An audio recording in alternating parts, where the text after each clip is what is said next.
G'day, Raleigh. Welcome to another episode. Craig and Kaz here from This Is Raleigh podcast, and we are recording in the Earfluence podcast room again. Awesome studio here in Raleigh founded. And Today's episode is all about our real estate journey in Raleigh, buying our first home recently. It's been 2 weeks since we're in our home now. The boxes are unpacked, photos are on the wall, and we even cleaned out our garage on the weekend so we could park a car in the garage. Like, who does that these days? I don't think it's normal for anyone to park their car in their garage, but we had the intention to do it. Yes. And so we did. Yes. So how are you feeling, Kaz? We're in our home finally. We're going to share all about the journey in this episode, but emotionally, how are you? And physically? Physically tired, moving. The bruises have started to leave my body, but we decided to move everything ourselves, which was fun. But emotionally thrilled. I love our house. It's beautiful. It has our, what will I say, our bucket list items, what we really wanted from a house there, and we're just loving it. Settling in. Almost all the photos are on the wall, but almost. It's great. Yes. Yeah. It's a kind of such a weird feeling because we've just spent all of our life wandering and roaming and not ever really feeling settled anywhere, not ever really wanting to be settled anywhere. And this is the first time in our adult life, we're talking over 20 years here, that both of us know that we're not moving anywhere for some time. Yeah. And it's great. Yeah, we're officially adulting. Yes. Laid down. We are rooted in Raleigh permanently. Rooted Finally. in Raleigh. There's a T-shirt idea. I love it. Probably already out there. But anyway, we have the green cards. We're rooted in, green for Raleigh. There you go. Yeah. We have to get green cards. But Yep. yeah, rooted in Raleigh. And this is the first time we have owned our own house since 2002 when we sold our property. That was in Australia. Back in Australia, yeah. And then since then, as you said, we've been living and working and roaming the globe, staying in apartments, condos, RVs, camper trailers, camping, tents, all the above. But it's so good to finally emotionally have our own place. Yeah, and because we have spent so many years, not days or months, but years living in confined spaces like an RV or a tent, I think one of our non-negotiables with this house was to have a little bit of space. Yeah, totally. To have something. I think it's easy to get caught up in, it'd be lovely to have this huge house with the cinema room and all these kind of things. But really, it's about what you can manage and where you want your money to go. And we love our money to go into experiences. But we did want enough space. And so our house is 2,400 square foot, which gives us the space we need, but without being too massive. And I only want a house where I can actually use every room in the house. And I think we're going to be able to do that. And we're doing some really fun things with each of the rooms in our house so that we do take advantage of them. Yeah, no, it's not a McMansion or whatever they call, but it's plenty big enough for us. Yeah. Guys, whether you listen to us on podcast or watching us on YouTube or IGTV, before we get into our recent purchase of our home, believe it or not, this is not our first foray into real estate in Raleigh. So I wanted to take a step back to 2007, and we touched on this story in one of our early episodes about why we love living in Raleigh now and our journey to Raleigh. But yeah, in 2007, whilst living in Australia, we'd done quite well for real estate in Australia. We actually even owned our own home in our 30s, which was amazing. And so we always had the idea of finding our way back to Raleigh, we've mentioned many times. And the opportunity to come up to buy an investment property, because you were teaching at the time, I was working in construction, but we were looking for ways to replace our income. And, I've always been interested in real estate investing. And the opportunity to get positive cash flow in a rental in Australia is pretty much impossible. But running the numbers over here in Raleigh at the time in 2007, 2008, it was possible. So we flew over. Kaz was pregnant. How many months pregnant were you? Let's see. I would have been maybe 6 months pregnant. Yeah. So there's a challenge in itself. Like the flight from Australia is monstrous from the East Coast, flying from well, living in Queensland at the time, so we flew from. Do we fly from Brisbane or we fly from Sydney? I can't remember. Brisbane. But anyway, flying from Brisbane to LA is like 13 hours, and then obviously you got to get all the way from LA over to the East Coast. So that's a huge fight at the best of times. But when 6 months pregnant, that shows how dedicated we were to come to Raleigh and find a place. We're willing to do whatever it took. But we took out a line of credit on our property in Australia, which freed up a nice chunk of change to use as a deposit and what have you. And we flew over to the US for 2 weeks and scouted out investment properties in Raleigh and looked at quite a few and come across a 4-unit multifamily property. And when we run the numbers in a perfect world, fully occupied with 4 tenants, no real maintenance issues, it cash flowed positive like $200 a month or something by memory. And we thought, yeah, this is it. This is going to be the start of our empire. It wasn't. But we had some massive red flags even before we closed on the dotted line on that deal. And one of the big ones was it was not in the most desirable area of Raleigh, and we couldn't find somebody to manage the property. And obviously, living in Australia so far away was going to be very difficult. And it wasn't until the final hour before we closed that we finally found a rental property company to take it on for us. And, thinking back now, we should have walked away then. Yeah, I mean, there were a lot of signs that said we should have walked away. We shouldn't never have started the journey in the first place, really. But, I mean, yeah, you can listen to, I think it's podcast episode 2, and we share it on our Why Travel podcast as well. But we were just really desperate to come back to Raleigh. We really wanted to live here. And so we made some stupid choices amidst that desperation. The numbers, sure, look good on paper, but we should have known better, and we just weren't thinking straight. And so we just made a bad choice. Yeah, we got caught up in it emotionally. Yeah. And we didn't do our due diligence, like really diving deep into the area, the history of the property, the condition of the property, and all the things that can go wrong with them, tenants. And yeah, it started going pear-shaped pretty much from day one. Like we had issues with tenants not paying their rent. We had, AC issues, plumbing issues.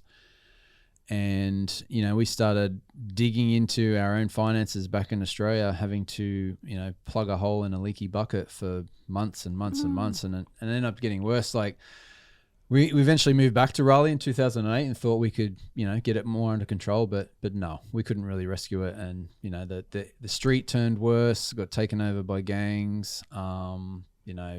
Never was it fully occupied. I don't think, maybe once or twice in like the 2 years that we own the property, that we get the full rental coming in each month. Yeah, we didn't know. And it just become crazy. Like, I mean, I got threatened one time around there, got cornered in the property by tenants, and it got crazier and crazier with the drug and gang scene.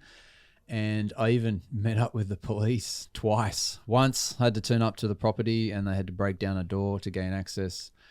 And another time I met with them at Umstead State Park and just had a chat, and they were telling me about a stakeout they were going to do to try and, get on top of the drug situation in the street. And it was just like, I think back to those times now, and it was just crazy how freaky that was and how we got caught up amongst all that. But yeah, it was crazy. And at this stage we had Kalira, and she was a toddler, 18 months maybe to 2 years. So that was the extra stress of that, of managing all of this. We were back living here at the time this was going on, and very stressful times. Yeah, but obviously it was during the subprime crisis, like of 2008 to 2010. And we, thinking about it, we probably should never have got financing. But they were handing out financing like left, right, and center. Like we weren't even living in the country and in American dollars and stuff like that. And it was back in those days where they were, not only could you get 100% financing, but like 105, 110% financing. You didn't even have to put anything down. No, well, we put a fair bit down because we were international, but we were definitely the characters in the Big Short movie for sure. The ones that the brokers from Florida just gave money to anyone. It was like, yeah, that was us. They really shouldn't have done that, but they did. Yeah, that was emotional watching that movie because we could see ourselves as part of that story. And we were. And that damaged us big time because not only did we ended up having to walk away from the property. We tried all sorts of ways to sell the property, like lease option deals, seller financing. went to the city and asked them to take it over, and it got that bad that I had to call up Wachovia at the time, had the financing. They don't even exist anymore. It tells you how bad the state of the market was. I just said, we're walking away. The key's in the door. The property's yours. And, fortunately, it was only in your name. Obviously, it took a hit on our credit, but that falls off after 7 years. But even still, thankfully, it was only in your name. That was the only one positive to come out of that. Yeah, besides all the other lessons learned. But yeah, because we lost our property in Australia, and we ended up with $30,000 in credit card debt. So it's still painful to look back and see that. But as we mentioned in our other podcast episodes, that was the thing that eventually turned us towards travel blogging. So, there's a light in every storm cloud. So, you learn the lessons, you move on, and hopefully you find a better path, which thankfully we did. And, if you've listened to the podcast, you've heard that it was the travel blogging then that eventually gave us the green card. Yeah. So it's just crazy how life works out, how things come around in full circle if you just kind of get out of your own way, I guess, and take the paths and walk them as they sort of unfold for you. And that's kind of basically what we did. We just loved travel and decided to start a blog and follow that travel path that we loved and to share those stories. And that, the success of the travel blog got us the green card. Yeah. And now here we are, and we've finally bought the house that we've dreamt about since we were caught up in that fiasco with the other investment property. So it's full circle. It's the culmination of a 17-year dream and journey. So don't give up, guys. It might take you 17 years, but your dreams can happen. And we discovered that along the way to making that dream happen, we've just lived this amazing life that has been completely focused on travel. So it's been less about the destination and more about the journey. And I think you'll have a great life and wonderful memories and enjoy your life and be able to look back and say, even though I had all these hurdles and obstacles and all these looks like terrible things happen, the journey as a whole has been good, and it's got me to these places and allowed me to do these things. So yeah, it is crazy when you think back, like that was the catalyst for what we're doing now. Like if we didn't go through that disaster, that real estate transaction, who knows what we could be. Possibly you could be teaching still, and I could be working in construction, which is not a bad thing, don't get me wrong, but it wasn't what we were passionate about. And that was the key motivator and instigator of becoming entrepreneurs and doing what we're doing now. Totally. It was a wake up call, because it was like, how do we get ourselves in this mess for starters? And then a wake up call. I remember I said to you one day, and this was right before we found travel blogging, what have we done? How did we end up in this place? And I just kind of, is this it? Is this what our life is going to be? Is this going to be the legacy that we leave behind for our life? We had all those years of travel experience, and it's kind of like we just blew it up, did nothing with it, and then destroyed ourselves financially. And I think it was at that point, that wake up, when it was like, we have to do more with our lives than this. This cannot be our legacy. It cannot. And so that was the thing that kind of drove us then. It's like we're backs against the wall. We've got to do something. We're not going to let go of the dream, and we're going to make a better story to tell than this. And that's what drove us to get to here eventually. Yeah, that's it. It's like thinking back now, we're sitting pretty before that in Australia, like early 30s, owned our own property. We had savings, all doing really well. To go from that to losing 2 properties, heavily in credit card debt. We also donated like $50,000 to the stock market. I like to say donated, but lost. Yeah. So we had our tails between our legs and having to, move back to Australia. No savings, no career path, nothing. Starting from scratch, emotionally, mentally, everything. It was very, very, very difficult. I remember like lots of tears. Cry ourselves to sleep many nights, and like I said, we thought not going to let this define our life. And a lot of people were hurting during that subprime crisis. I mean, a lot of people. The one fortunate thing is, in our 30s, we had time to recover. A lot of people didn't. They lost all their savings through like either the real estate or the hedge fund collapses and stuff like that. And, you know, man, if I was in my 70s and lost everything, much harder to totally recover. different perspective. I don't know, but yeah. Much harder. But then, I mean, you know, then we come around to this point in our life now, which was like 10 years later, must be something with the 10-year cycle, but where we had got the green card, almost got the green card. We knew it was coming. We hadn't got the physical thing yet, and we moved back to Raleigh after the RV trip, and it was like, okay, now we're here. This is the point we've worked so hard for all these years. Now we're here. It's time to buy a house. And so we were just waiting to get that physical green card copy, and then boom, the travel blog someone threw a grenade on it, one of those grenades being COVID. And it was like, oh my God, here we are again in this position where it's like the dream's not going to happen. We can't get our house because, you know, travel died overnight. And so thankfully we did have that crisis 10 years earlier, because I think it really taught us how to hold steady through a crisis and to understand that this too shall pass. Everything passes, good and bad. And travel is one of the greatest gifts from travel, that it's taught us that. We've been able to flow through life and let things go. And we know that extremely great moments come and then they go. One minute you're whitewater rafting down the Nile River and the next you're you know, working a job. We know the good times come and go, and so do the bad. So that just kind of helped us get through these last 18 months going on 2 years now. Can you believe it? But, you know, one thing that we learnt from the past 6 months going into this housing journey, buying the house, was that we don't assume, because we just assumed, oh, you know, this tragedy has happened, we won't be able to buy a house. We didn't even ask the question well, let's see if we can get financing. And then it wasn't till a few months ago that we said, why don't we just ask and see? Because we saw how the market was going, and it's like, now is the time really to get in and buy. Yeah, totally. I mean, obviously, it's no secret that the housing market's crazy right now in Raleigh.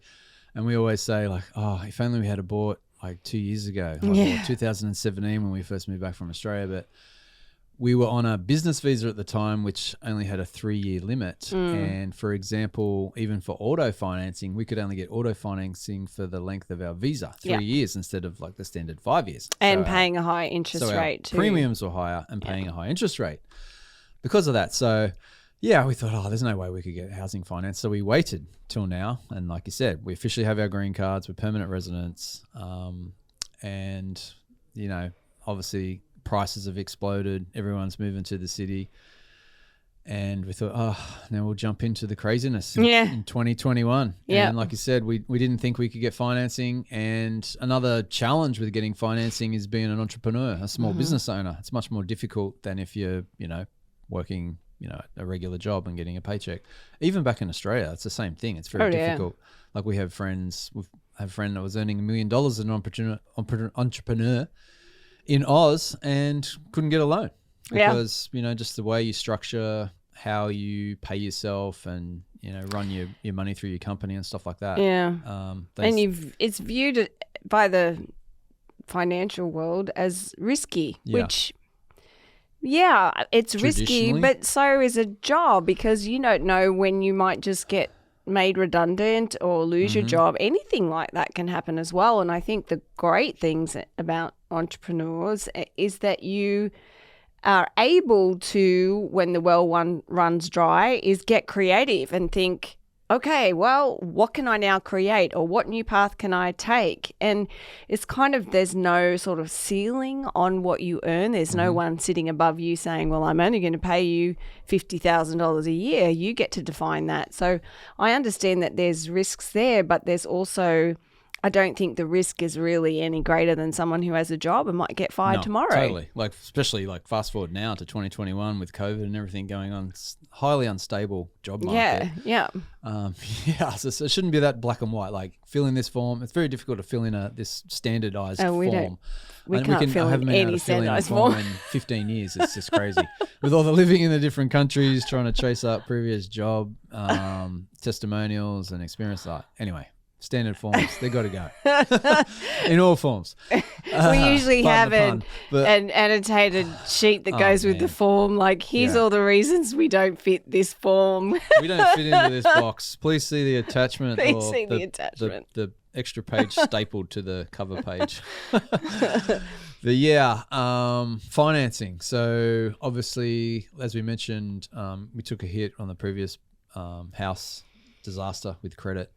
And yeah, just on building credit, obviously, as not growing up in the US, building credit is very difficult. Very difficult to get started in your 30s. It's challenging, yeah. Oh man, we have credit history and reports in Australia, but nothing like you guys do here in the US, where it pretty much runs your life. Yeah. Like when we first moved here, we had to put down, like, just to get a cell phone plan, put down like $800 deposit, put down a huge rental deposit, put down deposits for everything because we had no credit history. Yeah, it's really tough. It's been very difficult to build that up. So we focused on that when we moved back in 2017. Fortunately, that walking away from the other property had fallen off your account. 7 years had passed. We were able to start slowly with credit cards. We got a Chase credit card. We now have an Amex credit card. We were able to get an auto loan. So just, building Some history, some store cards, building history slowly over time of paying them off monthly, being responsible, being good creditors. Yeah.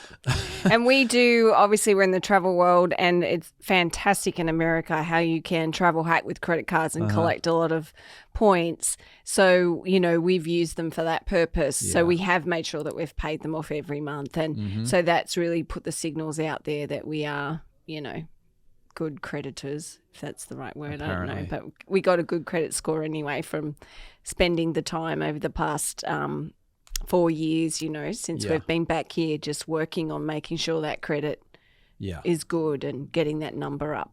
But the other thing that kept us back from applying for financing and buying a house was obviously COVID, because being entrepreneurs, you have to provide 2 years of tax returns. And COVID absolutely slammed our income last year, like it did many people. Yeah. Being in the travel space that shut down literally overnight, dried up 95% of our income, besides being scary. Put a massive dampener on our plan to buy a house. Yeah. So we just thought there's no way. Yeah, we just kind of held off.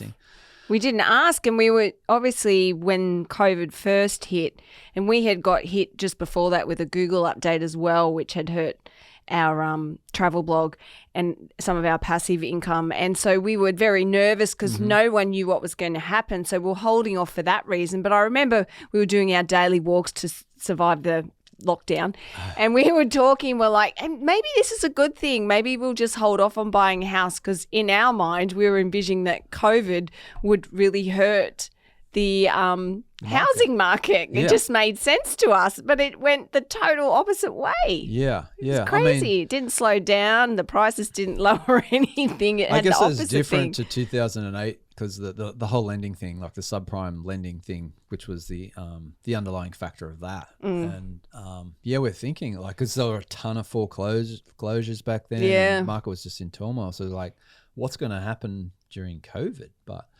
But I guess during COVID, one thing that was, Raleigh's always been steadily growing in population. Even through the GFC, it held up even through the quite well. GFC and prices. Like, it doesn't have the big spikes and dips like other real estate markets. But as we mentioned before, like when we first moved to Raleigh in 2004, we said this is America's best kept secret. But the secret's totally out, and Raleigh is on steroids as far as population growth. And COVID accelerated that. The fact that people could work from home and keep their jobs in New York or California or wherever. Yeah. And that was, simple supply and demand of, the house building market couldn't keep up with the demand of people moving here and wanting to buy. So, anyway, so we thought, why not? Let's go for it. Let's see if we can get some financing. And we spoke to a fellow entrepreneur friend based here in Raleigh who put us onto a mortgage broker who specializes in dealing with entrepreneurs and small business owners like us. And still not very confident, but we had an initial phone call and a chat, and just said, send us through your paperwork and we'll see what we can come up with. Yeah, and I think because how we were presenting our situation to her, I think she thought we were no, yeah. she couldn't help it. She just said, "Oh, I'll take a look and I'll take a look for you and see if I can." And then I got an email like what, a week or two after the fact. Yeah. Pleasantly surprised. Yeah, she's like, "You guys, you can get one." Guys, you guys are flying. We can get this much, and we were like, "What?" We couldn't believe it. We were. Oh man, this is shocked. Yeah. That was a pleasant surprise. But, so, you don't know, and a lot of the things we assume about stuff we don't know about, like we assume things about people even or situations, just based upon what we know, and we're only limited by what we know, and we don't know a great deal really about mortgages and finances in that world. So, don't assume. Ask the experts. They're the ones that can tell you yes or no, and at least then you've got like an answer based upon the facts and the reality of what that situation, circumstances or people are. Yeah, absolutely. So that's there's several reasons we wanted to go through a broker. One being because being entrepreneurs, it's difficult to get financing, and and they go out into the market and secure the best rates and the best deals for you. So we ended up going with April Blackwell from Blackwell Mortgage. Awesome. She's been amazing. Yep. She has like 20 years in the financial industry through banks, lending, now has her own, private business as a mortgage broker. And she was fantastic. Super positive. I loved her positive, way of being, and just, fantastic customer service. She was just brilliant. Yeah. In any business transaction, you want, great communication, someone who's easy accessible. And she was, at all times. Great communicator via email, text messages, video calls. She'd even send us little videos via email explaining certain parts of the process of the financing. We need this step and why, blah, blah, blah, blah. And even when we're submitting offers to listing agents, she'd send little video testimonials to the listing agent explaining that we've been pre-approved for this amount, ran the numbers on the specific property.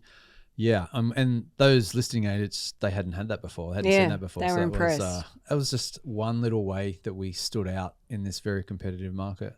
And in this market, you do want to find ways where you can stand out, although you're kind of limited by the fact that so many people are just throwing down $100K over asking price. So it doesn't matter how good your videos are. No.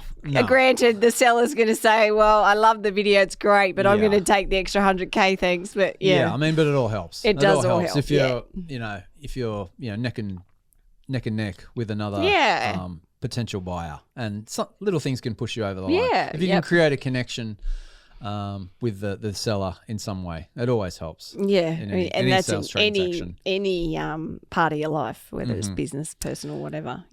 So April Blackwell, we're going to leave her information in the show notes. I'll link to her. So if you're an entrepreneur or small business owner looking to buy a house, looking for a mortgage, reach out to April.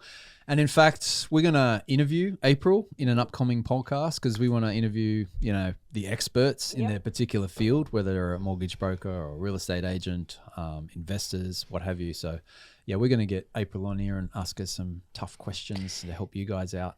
So send your questions through. Anything you may want to know if you're looking for a house or, maybe an investment property or whatever. If you're in the entrepreneurial space like we are, small businesses, etc., and you want to know a question, we'll ask on your behalf. Absolutely. On the podcast. Yep. Now, that was the easy part, finding a mortgage broker. Step 2 was finding a real estate agent, a buyer's agent. Hard. Oh, man. Not hard. It was just so many great realtors in the city. So it was just hard to choose, really, rather than hard to find one. There's so many. 5,000 agents just in Raleigh. Everyone's either... When we first got to America, it's funny. It's like everyone's either a real estate agent or a lawyer. It's just endless, on every corner. Yeah, it's crazy. And we know so many good realtors in Raleigh, and we can recommend so many. So it was hard, and we started interviewing, and then we thought we're going to be here interviewing people for weeks, and we just wanted to jump in. So it was like, I think sometimes I think you can confuse yourself more by the more information that you collect. And it was just kind of like, I don't think we can go wrong. We just have to make a decision now, go with our gut and get started. So yeah, we got some referrals by friends and, spoke to a handful of awesome realtors. But we settled on, we've got a blogging friend, Travis, who lives in Carolina Beach and had recently purchased some real estate investments in Carolina Beach. Very successful. Through a realtor in Raleigh. Amanda Williams she's the traveling realtor, she's known as, but she's based in Cabo and in Mexico at the moment, but we had a nice phone call with her. And she's a local girl, many years in the industry, both as a buyer and as an investor. And yeah, like you said, we could have went with 3 or 4 realtors and all would have done awesome jobs. It was very difficult. It's almost as difficult as deciding which house to buy. Yeah, to be honest. It really was. But we didn't actually end up working personally with Amanda, but one of her team, because she's brokered by XP Realty, one of her team, Kelly Cipriani, who is currently based in Raleigh. We had a phone call with her as well and jived with her vibe and her experience and knowledge of the local market too. And just decided to go with her. Yeah, lots of years of experience and also a local North Carolina lady. And she really understood the current market, the craziness of it, and how to put in some hopefully winnable deals and just ready to get started. And so we kind of launched straight in that weekend, I think. Well, next step, we created a wish list. Yes. Well, we kind of already had that, but we definitely we let her know. Narrowed that down on the type of property we're looking for, the type of areas, the style of house. Like we wanted 4 bedrooms. We wanted an office space for us because we're working from home. A wooded lot was at the top of our key. That was like a non-negotiable. Yeah, we've probably mentioned this before, but living in the city of Oaks, living in a city literally within a forest, like we wanted to have mature trees. We didn't want to live in like a new construction out somewhere that was just bland and stuff. It was like, if we're going to live in Raleigh, we want to have trees. Yes, that's why we love living here. I didn't want it to be just kind of like another area anywhere in the world. Like it had to look like Raleigh for us. Totally. Yeah. Yeah, so a wooded lot, preferably within 20 minutes of downtown Raleigh because we're in downtown Raleigh a lot for business and other things, and we love coming to downtown Raleigh. The other thing was, whilst our kids have started at a private school recently, we had some flexibility over where we'd live because they're not locked into a school zone, which could totally add to the other stresses of finding a property. So grateful for that. But still, we wanted to be within a reasonable commute to school. We want to, you spend enough time sitting in carpool lines without driving to get on the carpool line.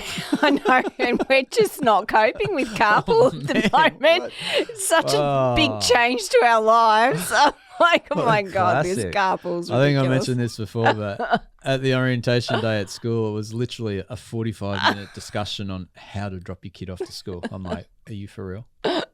Luckily, it's settled down a bit now and it's not as...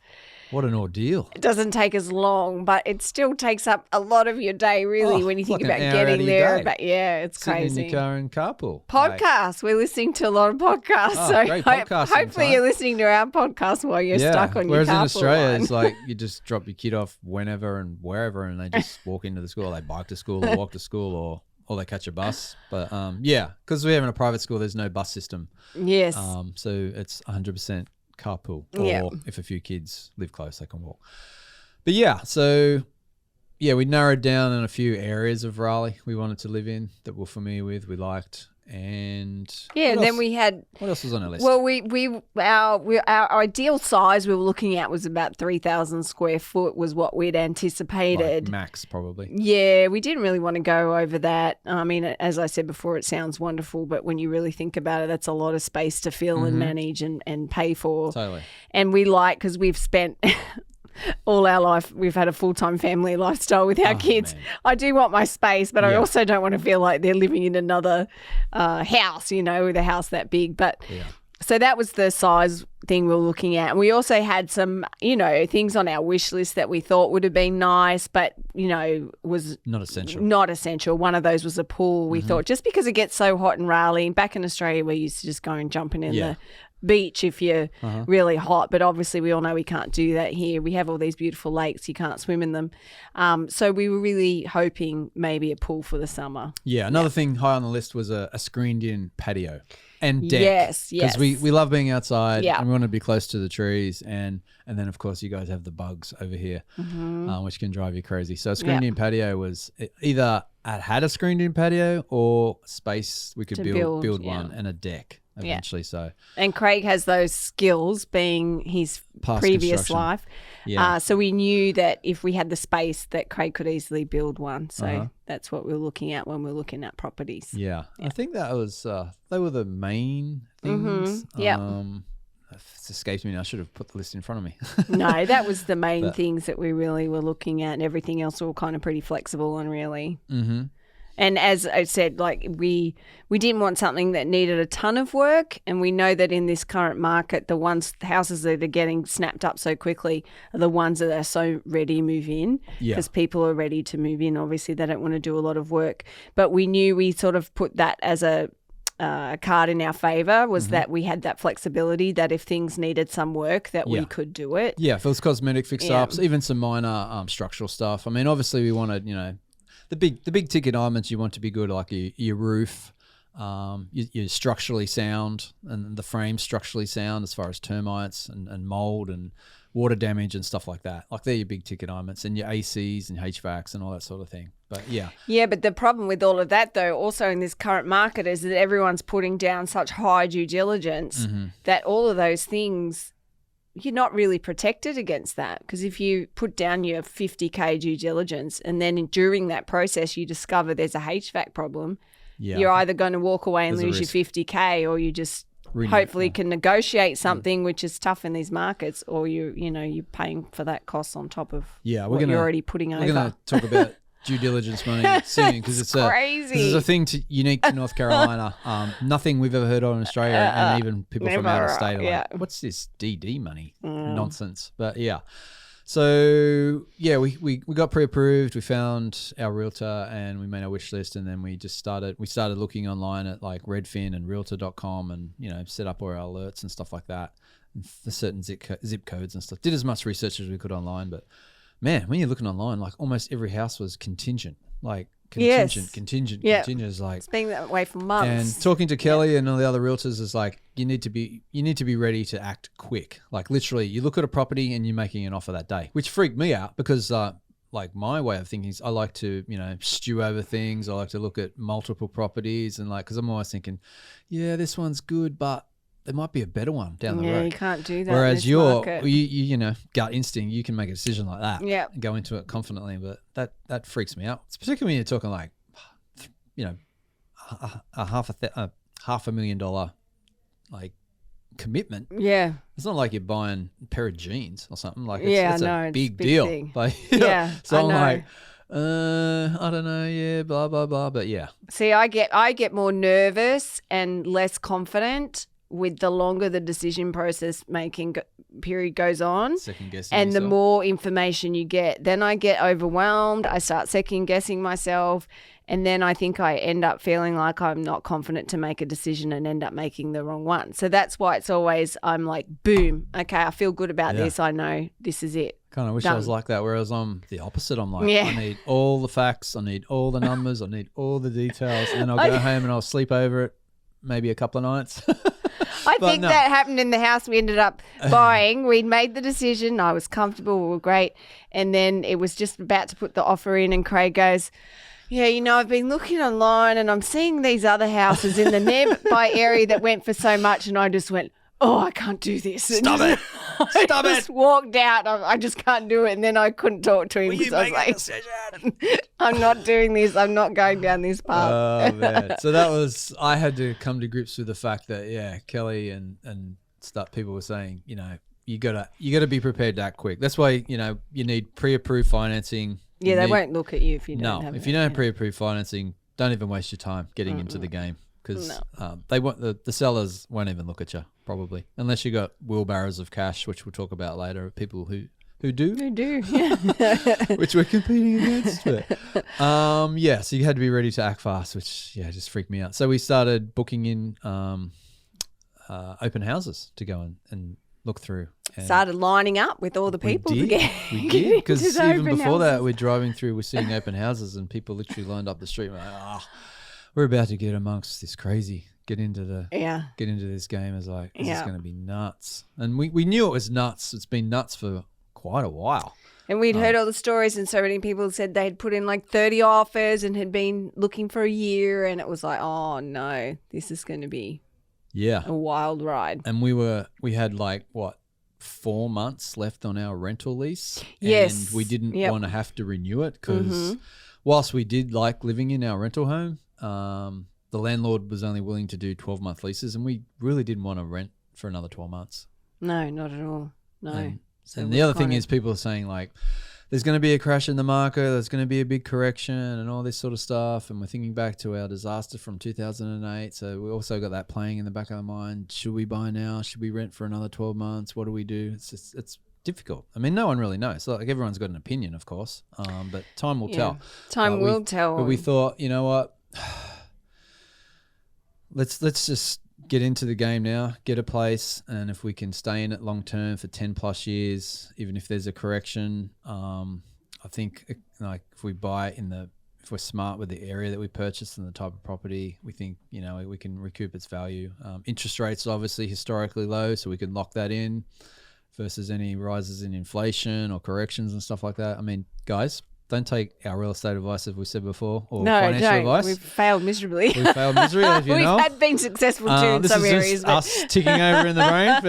But quick disclaimer. No, we don't give out financial advice on this podcast. No. We're just sharing our story and our thought process. Because people do find that, and I find it very helpful to listen to people who are just like me, not to actually take their word as gospel, but to just hear their thought process, how they approach things. It is very useful, which is why we're sharing it. But I think for us, it's very important to look at what you feel comfortable, what it is you want, why you're doing it, what's your bigger picture, and how confident do you feel about the future? Because no one knows 100%. No. And we saw from COVID, we thought we were confident in travel and then it died. But we had a lot of faith in Raleigh. We know this city with all the growth that's happening and Google and Apple coming in and the way this tech world is booming in the city and so many people migrating into here from other states, we felt confident that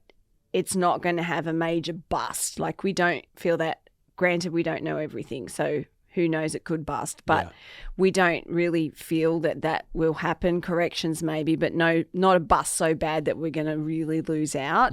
And as Craig mentioned with the interest rates, we couldn't get anything like this in Australia. We can only get 5 years fixed. That's the greatest length of time. So we knew, well, if we could get something with such low interest rates for 30 years and lock it into 30 years, like that's a really good sort of confidence booster, security for us, I think. Yeah, if it was just 5-year fixed interest rates, wondering what the future holds with the craziness of the world right now, we'd be a little bit more nervous. But yeah, so that was a little reassuring, and we'll talk more about when we close on the deal what interest rate we got and stuff like that. But yeah, like you said, like Raleigh by no means is bubble proof, but traditionally it has kind of like just chugged along, just chugged along with good diversity in job market. Now that the tech scene growing and growing, and the supply and demand has always been there. So it ticks a lot of boxes as far as, I mean, like I said, America, there's a lot of mini economies, it seems like, in the US, and particularly in real estate. Like it doesn't have the big, like I said, spikes and troughs like say Vegas or parts of Florida and stuff like that. So we feel a little bit more reassured. Yeah. But yeah, so we started off looking online, and we pretty much found our dream home for the first showing. And we were like, this is just wonderful. Which happened to us in Australia for the place that we ended up buying. We looked at one place in Australia and bought it. It was like, it was perfect.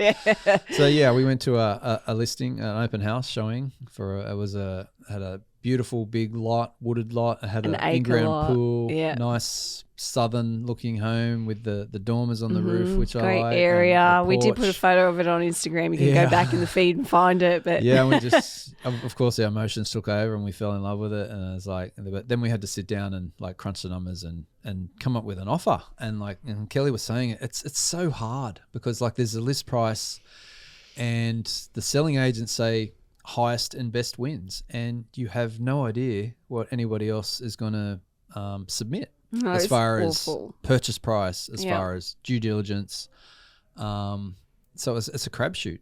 I guess we should talk about due diligence first and explain what that is before we say how we structured our deal. So, yeah. And I'll just mention as well that, and one thing Kelly kept saying to us was that appraisals don't matter. Like usually in times before now, you could look at what the appraisal value of the house is and make an offer based around that. They don't even matter anymore. Well, like houses are going. It's difficult to get comps. I mean, that's a struggle for appraisers right now too. That must be very difficult for them, no doubt. Well, they can't keep up with the growth, but people are paying so much over appraisal value anyway, so it doesn't really matter. Like, they do matter as far as when you agree to terms on a deal, because you might have to pay a huge appraisal gap, which was one thing we're scared about, and we can talk about more of. But in terms of putting an offer on how much you're going to pay, it's like when you're competing against people that don't care about appraisal value and they're going to offer 150K over, that's like so hard for you to think about how to even come up with an offer that has any kind of chance or any kind of meaning, because it doesn't really mean anything compared to list price or appraisal price. Yeah. It's kind of very weird. Now, due diligence, as I mentioned, is unique to North Carolina. I'm not the best person to explain it, and this is something we'll get April and real estate agents to go into more thoroughly when we interview them. But basically it was created several years ago. I can't even remember when, to protect sellers, like from buyers who would like put in multiple offers on properties. Like traditionally, I think it was like, a couple of $100 to $2,000 due diligence money. And when they say due diligence, it buys you time to do like your property inspections, your pest inspections, etc. And they're finding that potential buyers are putting in multiple offers, and then whichever one got accepted, they just walk away from all the other deals. Because they're only walking away from a couple $100. Yeah, walking away from a couple $100 is not a big deal. But now, with due diligence fees, anything from like $15,000 up to $100,000, that's a much bigger commitment and a lot more to walk away from. So due diligence money is a important part of the offer process right now, besides offering over list price. Unfortunately, I never thought I'd see the day when you had to figure out how much you would offer over asking instead of how much you would offer under asking. Yeah, because I remember back in the day they used to say, if you're not embarrassed about your offer, it's too high. And I was like, okay.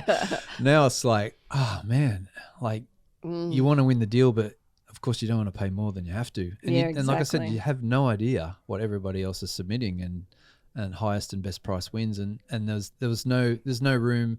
They're not coming back to you to renegotiate or even saying if you're warm.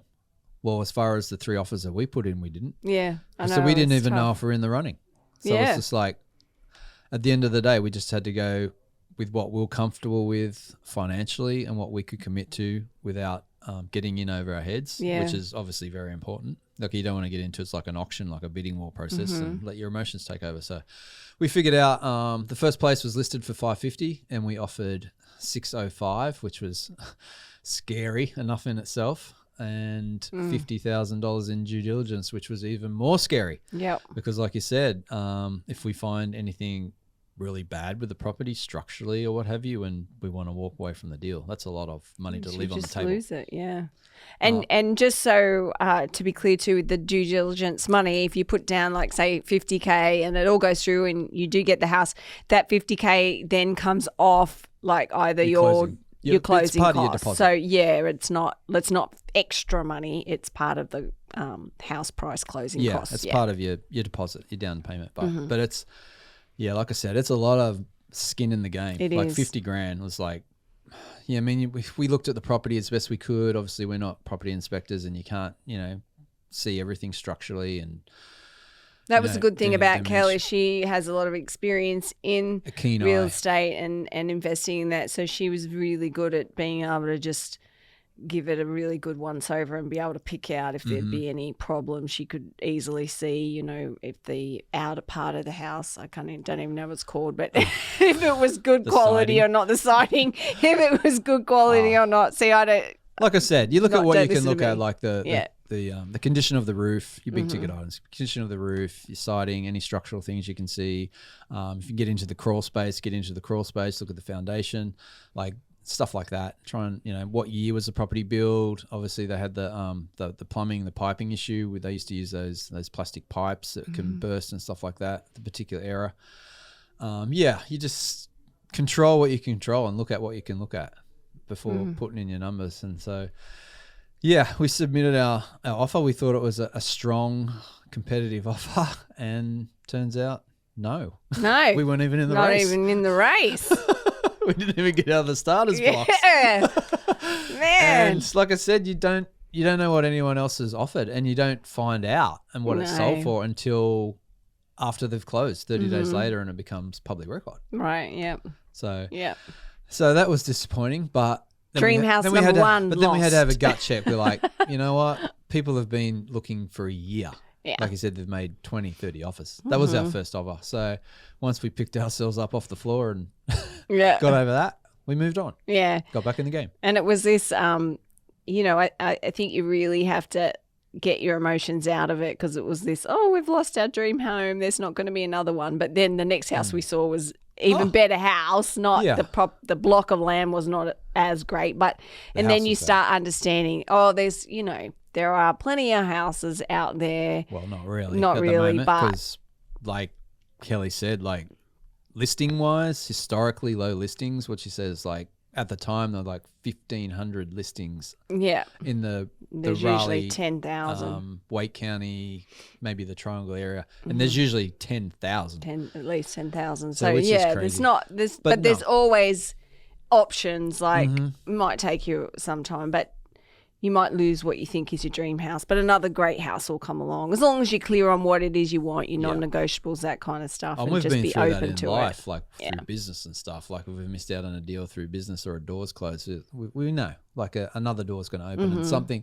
There's always a reason why, and something better is going to come along. So we just had to, you know, tune back into that. Yeah, yeah, Yeah. So we looked at this other property, fell in love with it again in a probably even a better area. The neighborhood, it was a perfect community, which would have been perfect for the kids. A lot of families, a lot of community aspects to it that we loved. Great location as far as commuting to school and downtown Raleigh and stuff like that.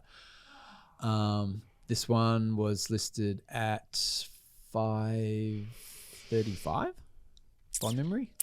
No, I think it was higher. I think it was 555. 555, and we offered 625 and $50,000 due diligence, and again thinking it was even stronger. I was like, this has got to at least put us in with a fighting chance. And it turns out again, still not even in the race. We weren't not even close. We're like, are we warm? Are we lukewarm? But no. Again, the listing agent said, appreciate your creative little video that April sent through from your pre-financing and stuff like that. But turns out like we weren't even close. Yeah, they got an offer they couldn't an offer they couldn't refuse. Come in. And again, like this is, we looked at the property that day and had to submit a property that night. And offers closed like 2 days later. Which is one, if you could call it a good thing about this current market, is that you do get answers really quick, because, you know, there's nothing worse than waiting for an answer like weeks and wondering if you got it. So that was one good thing. You could move on. But it's such a draining and stressful experience at the best of times. But given this market, and as we've spoken about, not even knowing, having no benchmarks or idea on a price to put through, it's so stressful. And at this stage, this was only just 2 houses that we had put an offer on and was rejected. I said to you, I don't think I can do this for much longer. It's too stressful. Oh, it's tiring, it was draining. Awful. I was ready to say, right, we'll just wait until. Yeah, all the time you spent looking online, driving around, looking at properties and viewings and stuff, crunching numbers, talking to your mortgage broker, talking to your real estate agent. Yeah, it's time consuming. And it's draining. But it's like 625, no matter what house it was, that was our max, considering our current financial situation. That was our max. And we missed out on that, and we're thinking, what do we do now? Like we have to We're in lower our trouble. expectations. Yeah. Like we have to look at properties that are listed like high 400s or low 500s just so that we could add in like The 60, extra 70, money. 80 over asking, Yeah. which hurts. But And it's one just thing that was good, which, I mean, I don't know how you can do this given the way the market is, or just start looking maybe before you pre-approved, go and look at some homes. But I felt that after we had looked at like several homes, you started to get a really kind of good indicator of what they were kind of worth. Like I think when we looked at that first house, we sort of had no idea because it was literally the first one we looked at, the offer that we put on. But then we could start comparing houses as we were looking through them and comparing them to each other, which kind of helped a little bit to get some kind of... Oh, totally. And that did end up helping us with the offer on the third house, which was the house we got, where we said, okay, well, comparing this to the other houses that we've looked at, there's nowhere near as much foot traffic coming through. We could compare the homes. So then we knew like gut reaction was to not have to go so far over. Yeah. I mean, there's only so much research you can do online, like looking at properties. And you know what it's like. We know it likes from a travel perspective. Like you see photos and stuff on Instagram and on Facebook of destinations and stuff like that look amazing. But then when you get there, like they've cropped out certain features, or they've they've changed the contrast, they've oversaturated the photos, they've sharpened this, sharpened that. And obviously you can do that with real estate, manipulate what a property looks like through photographs and stuff. So, but actually getting out there, walking through homes and seeing the condition firsthand, looking at the street property, like where it's located, drive times to particular places you want to go to a lot, like really helps you figure out, is this property worth the price they're asking and stuff like that. And there's some properties like where because even knowing like the list price, and you knew that the seller was expecting over list price, and we're like, nah, this place is not even worth an offer. Oh my gosh, it's overpriced. So like, yeah, we could obviously get that sense. The more you can get out in the field, the better. Boots on the ground. There's no better way to, do your own, due diligence and research. Yeah. Get a feel for a place and something that you actually want to live in. Instead of just looking through photos through a screen and your phone or a laptop. Yeah. I mean, not talking about an investment property that someone else is going to live in it and you just want to see what income it's going to produce. You actually got to live in it with your children. Yeah, and be happy. And commute to either work or business or downtown or whatever. So, get out there. Get out there and check it out. And, it is fun. I mean, it is fun looking through houses. I like it. Besides it being exhausting and stressful, it's fun. I kind of miss that, meeting up with Kelly and touring around neighborhoods and looking at properties. I know, Savannah loved it. She said she wants to become a realtor now. She was like... She had it all laid out. She was telling us what to offer on things and everything, Savannah. She was really into it. Crunching the numbers. Well, she wants to be a real interior designer as well. So she loved looking at, we're going to do this to that room. We can knock that wall out. We can change this color. We can put that curtain up and this photo. So she's fun. Great. So that would be a fun career, interior designer. Obviously, realtors, you work crazy hours. I don't know how you do it. Like, man, always on call. It's amazing. And Kelly was great in that aspect, like April, always accessible, great communicator. But you guys are working hard. Yeah. So we looked at a few other properties and they just, didn't tick. I mean, you're not going to find the perfect property that ticks all your boxes. So we had to, another thing, you have to make some sacrifices, especially in this market. Yeah. So nothing's going to be perfect and tick every box. So we had to let a few things go. Yeah. So we looked at a few properties, a few more properties, got a feel for it. And then I think the property that we ended up putting an offer in and winning, we looked at it twice. We went back just to confirm, the more we thought about it as an option, the more we started to warm up to it. So it wasn't we liked it when we saw it. It wasn't like the other two where it was like, we knew fall in love let's straight make an away. offer today. No, it was a one to consider, but it wasn't an immediate offer situation. Yeah, and then once we got the reality check with the other two, it was like, well, maybe we should look at this again and consider it more. Yeah. And that's when we went and took another look at the property. And then we started to think about, because we knew it was move-in ready, but we started to think about, well, how can we make it our own? What potential does it have? And then I think once we could see that and see the vision, then it was like, I think this will be the right house for us. Yeah. And it did tick a lot of our boxes. It did, it had one thing, it had an amazing screened-in back patio and, that was the an best. awesome wooded lot, fenced-in wooded lot out the back, which is like 90 feet deep by 75 foot wide. 5 bedrooms, so 4 bedrooms and a bonus room. Had an unfinished attic space, which I'm excited about. We're going to, once we finish off that, I'll add to the square footage and the appraisal value. And like an office area that we can work out of. The neighborhood was really nice, good location, an area that we're familiar with and we know really well, and a nice commute to our kids' school, commute to downtown, commute to RDU. So it checked off all those boxes. And I think the only thing, that our hesitancy in the beginning came from, we didn't like the kitchen and we thought the living space was too small.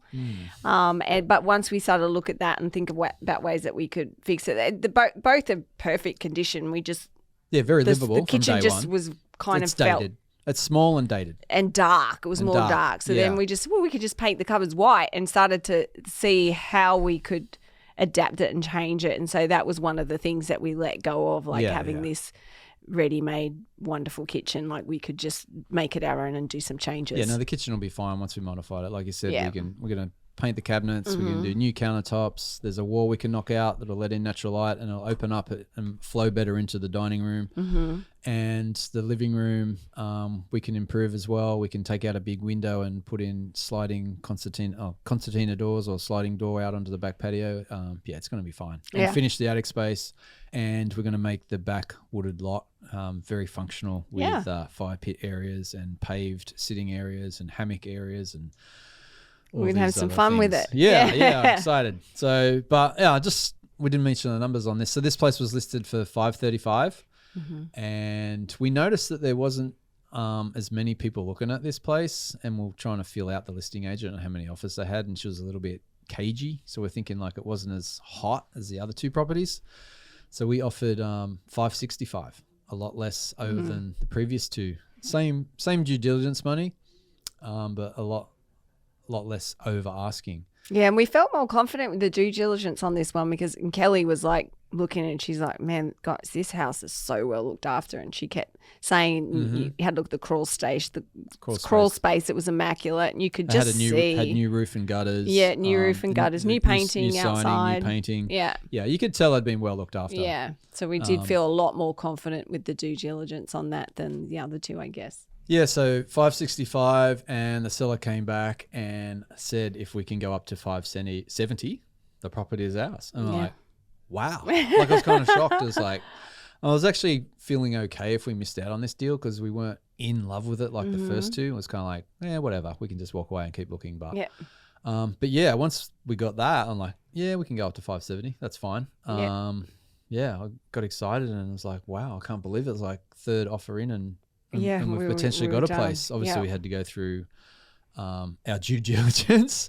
And, even one strategy we put in was a short due diligence period and flexible with closing dates. And this seller wanted a fast closing, like 3 weeks, 21 days, which was fine for us because we wanted to get out of our rental and not having to renew our lease. So we're happy with that. And then, we went through the due diligence process. We got a property inspection and pest inspection, which I encourage everyone to do, even for just peace of mind.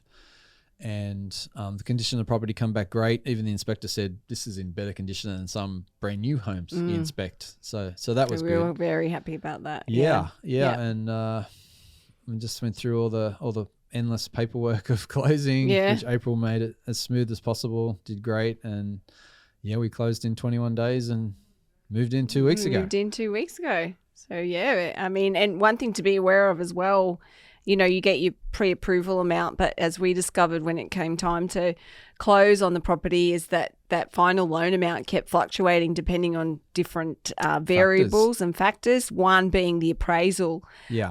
And so you're only going to get the loan amount for, they can go up to 95% of the appraisal amount. And so if you put in your offer over appraisal, with what the appraisal comes back at, you have to throw in the difference. So we knew that, and we had crunched some numbers to figure out how much spare cash we had in case, our offer was over appraisal and how much difference we'd have to cover. Yeah. So that's really important. And you have to show know that. You have to show proof of that to the listing agent and the seller as well to make your offer competitive again and one that they'll look at seriously. Like because for example, like if you offer $600,000 on a place that's listed for $550 and it only appraises for $540, you have to pay that extra 10, that extra 10 gap, the appraisal gap. And if you don't have that, you're going to lose the deal and lose the your due diligence money. So yeah. that's another thing to think about, which is scary. But thankfully for us, our appraisal come back exactly the same as list price. Surprisingly, weirdly, I don't know. But you always want it to come back higher, but at least it didn't come back at like 520 or 510, which would have been, tough. Yeah. So, yeah. So that was good. And like, just so we're talking about appraisal gaps and stuff and competing in this market, we've heard some crazy offers out there through Kelly and other realtors, like people paying $150,000 over asking, like a house that went on the market near downtown Apex, someone paid $900,000 cash, I believe, for it. We've heard of like couples moving from who are moving from San Francisco that fly out to Raleigh 12 months prior to their move, pay cash for a house just to get into the market. And Zillow and Open Door are buying up chunks of property. Obviously, international investors. It's just very difficult to compete, like just as first home buyers like us, particularly when obviously you got people from New York and California moving into the market who are used to paying, like 1.52 million. So it's nothing for them to lay down 800,000. So it's very difficult times. It is. So just, you really have to reduce your expectations. Just be really very clear on what it is you want, what you can sacrifice, and, just be good at making quick decisions, which I know it's really hard for a lot of people, but it's just a market where you have to just act quick. And the other tough thing we heard too is like tech companies that are bringing people into the area are paying that appraisal gap. Yeah.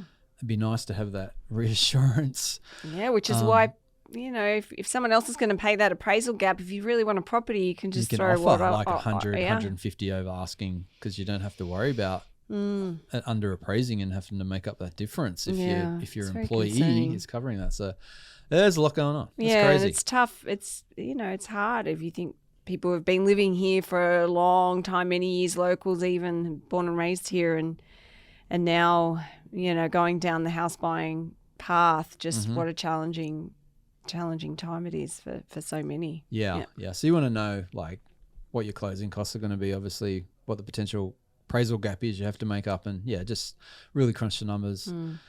And so you can be confident in that, Mark. And as we mentioned interest rates before. 30-year fixed. We ended up getting a 30-year fixed, a 2.75% for 30 years fixed, which was like for us coming from Australia, it's just like unheard of, unthinkable. So that was, even though we think we've overpaid in this market, we know we have overpaid in this market. Like 30-year fixed at 2.75% is a little reassuring if there's like corrections or inflation or a huge spike in interest rates, just to have that peace of mind and know what our commitment is for the term of the loan. And we know given time we'll make that up, because we do plan to live in it for some time. I'm not moving again for some time. And so, we have that there that kind of makes us feel a little bit better about. And we knew that if we waited another year, we would be paying more. Yeah. I'm almost certain. I was just going to say, like when we went to the closing with the attorney and he's crunching the numbers for our mortgage, if we pay it off in 30 years, it was like another 200 and something thousand on top of in interest. And we're like, that's a big motivator to pay off more. But can you imagine how much more if we were in Australia with the higher interest rates we'd be paying? Yeah, totally. So it was like, that was another wake up call. It's like when you look at like what you actually pay out over 30 years, it's like, okay, we need to let's get into it.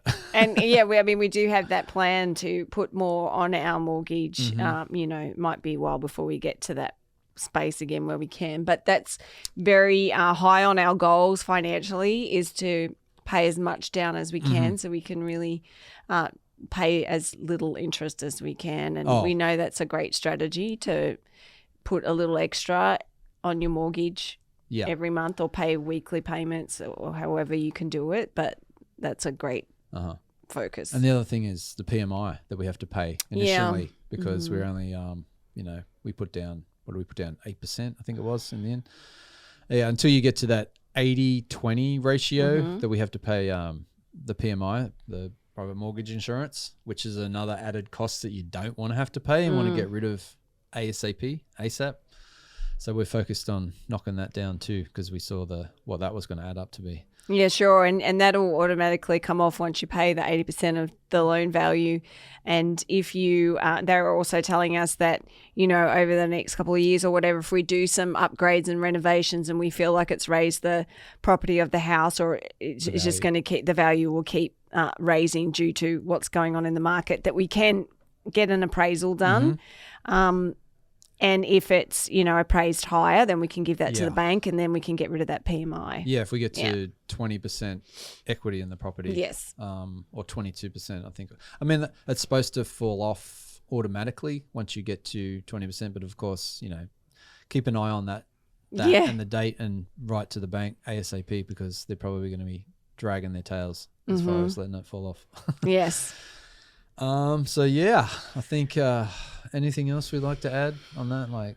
No, I don't think so. Just now we're moving, slowly going to do some upgrades on the house. And the first thing we're doing is the backyard because, having an outdoor space, as we mentioned before, is really important to us. We love being outdoors and, we love entertaining and stuff. So we want to create in the forested backyard a cool campfire pit area, especially fall's coming up, winter, and a chill out space with a few little decks and stuff. So we're going to be sharing it on social media. So if you have any great tips, share us because, we aren't sort of design savvy people, but we have an idea based on what we've seen as we traveled around the world and things that we like and that bring us joy. So we're hopefully going to create a cool space out there. Yeah, if you follow us on Instagram, you would have seen I've been sharing some updates already out there, walking around the backyard and from our screened in patio and stuff. And we're going to be a lot more active in sharing aspects of remodeling our house and stuff like that. And we want to do our best to support local businesses, whether it's a tiling company, a decking company, paving company, landscaping, water features, paint, all the above, furniture. We want to do our best to support local. So we're going to ask in for your advice on, any tips on people we can use, products we can use, and try and, shop local as much as possible. It's not always possible, but it's not we're going to do our best to support local businesses and share the journey along. And we'd love any tips that you have on, renovations and interior design and landscaping design and all that sort of stuff. It's all fun. Yes. So stay tuned for that. And, this is going to be published on YouTube and IGTV, or send us a DM through Instagram or an email that you can get off our website. And we'll list everything else in the show notes as well. Yeah, that's right. And so you can find the show notes over on This Is Raleigh under the travel podcast. No, sorry, I'm thinking about Why Travel podcast under Raleigh Life Travel Podcast. So you'll find all our episodes there. Plus you can subscribe to our podcast on all the podcast listening platforms. Yeah. All right, guys. So I think that's a wrap. It's now we have to pay for the property, but now it's time to enjoy it and sit on that back deck and have our morning coffees and a beer. And we're already getting our value out of that back deck. We are out there all the time. It's beautiful. The screened-in porch. Yeah. Loving it. Perfect. All right. Thanks for listening in. Stay tuned. Follow us on Instagram at This Is Raleigh, and same with Twitter and Facebook, and our website, thisisraleigh.com, and subscribe to our weekly VIP email tribe. Yep. And we'll see you in the next episode. Bye. Bye, guys.